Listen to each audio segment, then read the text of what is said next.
aqui um bom exemplo do que eu farto-me de dizer. Olha aqui, uma board top e o bandido comprou este SSD.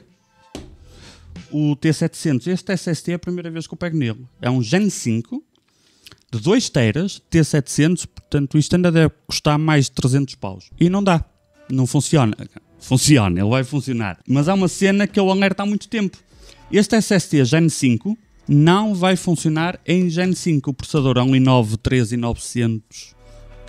Para vir com esta caixa é o K. Mas deixa-me confirmar porque às vezes é o K.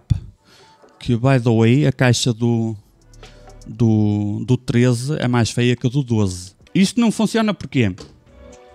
Porque estes processadores, seja os 12º ou 13º, os 14º por acaso eu não vi isso, mas deixa ser lançado oficialmente. Mas este processador só tem 16 linhas PCI 5.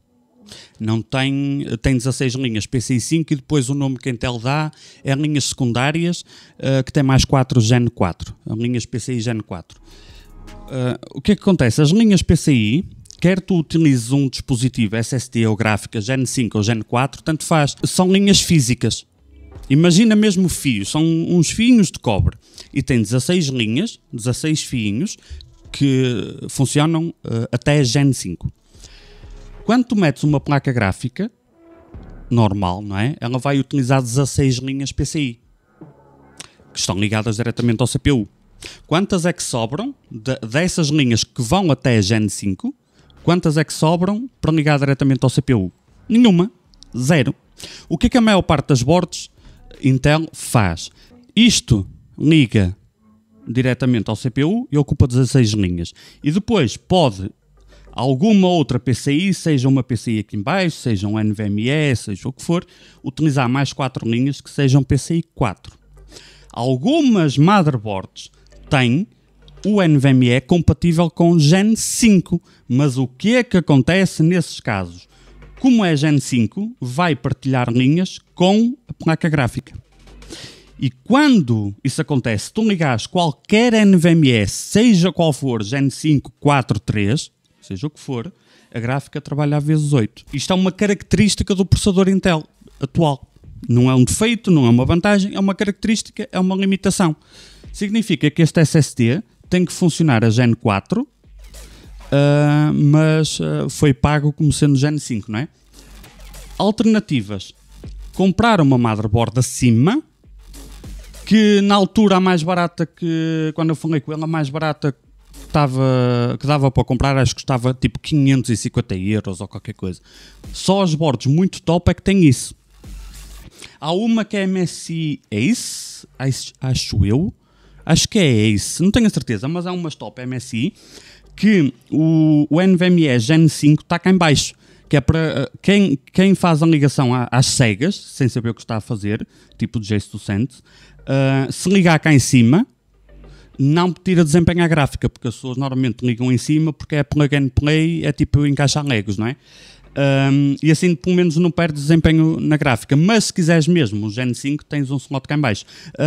As outras boards têm sempre cá em cima o Gen 5. Portanto, a alternativa número 1, comprar um Gen 5 e utilizar como Gen 4, que é o que vai ser feito aqui. Alternativa número 2, gastar para aí 200 ou 300 paus a mais na board, depende da board, e perder desempenho na gráfica, que pode ou não afetar, pode ou não ser grave, depende do que tu fazes, depende da gráfica, não é isso que está em causa. E ao ato, porquê que normalmente o pessoal não avisa disso? As características são públicas, estão na descrição, está no manual da board, está na página da Intel, está em todo lado. Mas o pessoal não avisa disso por 2 motivos. Primeiro porque não sabe, e depois porque há quem avise. Há quem avise. O Aterrat, coincidência, há um ano atrás, este vídeo só tem 1200 visualizações, com um ano é pouco. Com um ano de vídeo é pouco. É daqueles vídeos boring que eu faço, e depois o pessoal não quer ver. Eu avisei. E porquê que avisei um ano atrás? Porque foi exatamente quando apareceu isto. Quando apareceram os 12ª geração. E eu avisei. Há um ano atrás, isto é daqueles vídeos, se fosse agora eu punho reservado para membros pagos, isto na altura não deve ter tido tipo 500 visualizações, caralho, nem comentários tem, nem nada, Ó, tenho aqui um comentário genial a dizer que é clickbait, que é para bordos PCI 5. Exatamente, é o que me distingue a mim dos outros, é que eu sou um gajo atento, que avisa e que percebe. Se esta board fosse Gen 5 no NVMe e tu colocasse um SSD Gen 4 e uma gráfica Gen 4, porque nem há Gen 5, irias na mesma perder desempenho na gráfica. Muito ou pouco perdes, não é? Depende dos casos. Mas perdes. Tá? Está feito o aviso? Atualmente, se tu quiseres usar SSD Gen 5 e gráfica vezes 16 em simultâneo, só com processadores Ryzen. Não existe alternativa. Que não é muito...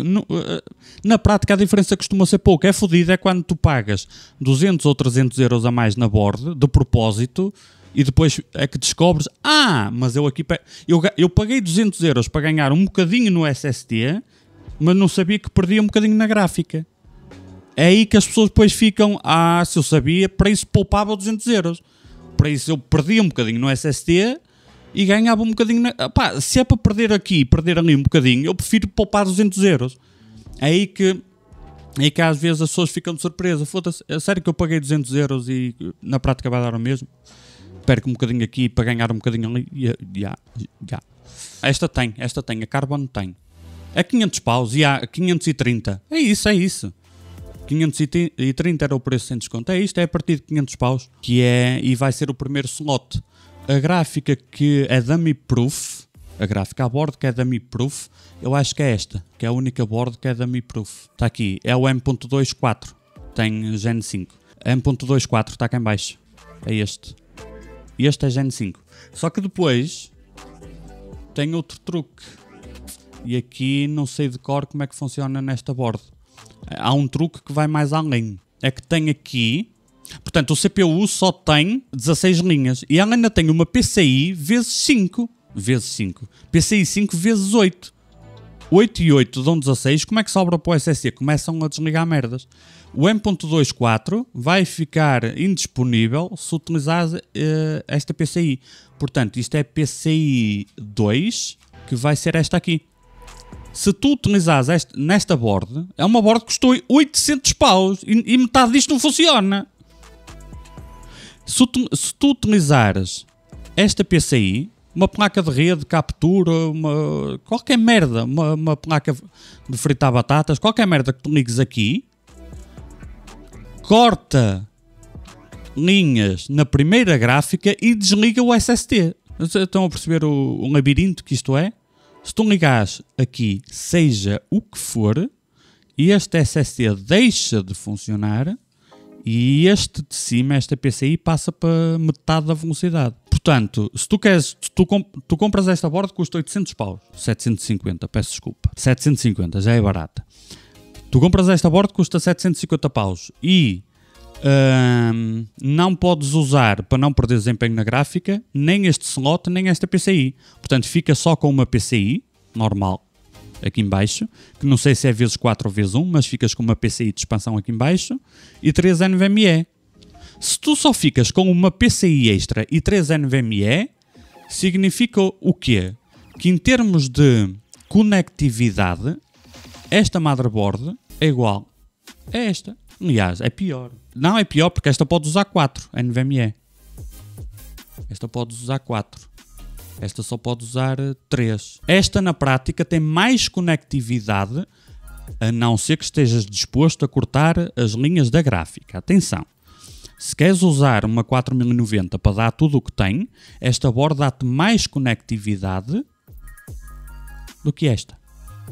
E esta custa 750, esta custa 250, 280, whatever.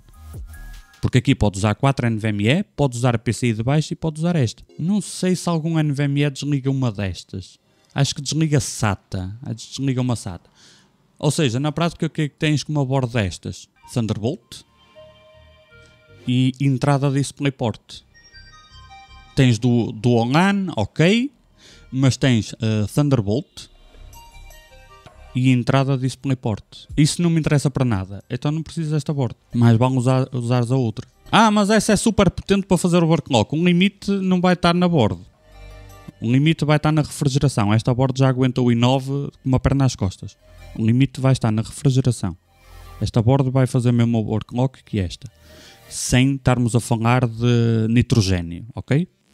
E mesmo assim custa-me a acreditar. Mas, sem estar a falar de nitrogênio, é a mesma coisa. E memória RAM. Memória RAM vai ser essencialmente a mesma coisa. Porque se queres overclock máximo de RAM, tens que utilizar uma board tipo esta. Que não é esta, mas é tipo esta. Só com 2 slots mini TX. Para subir mais a RAM. Por acaso eu acho que a melhorzinha delas todas é uma MSI. Para fazer overclock de RAM ao extremo. Mas overclock ao extremo eu não faço.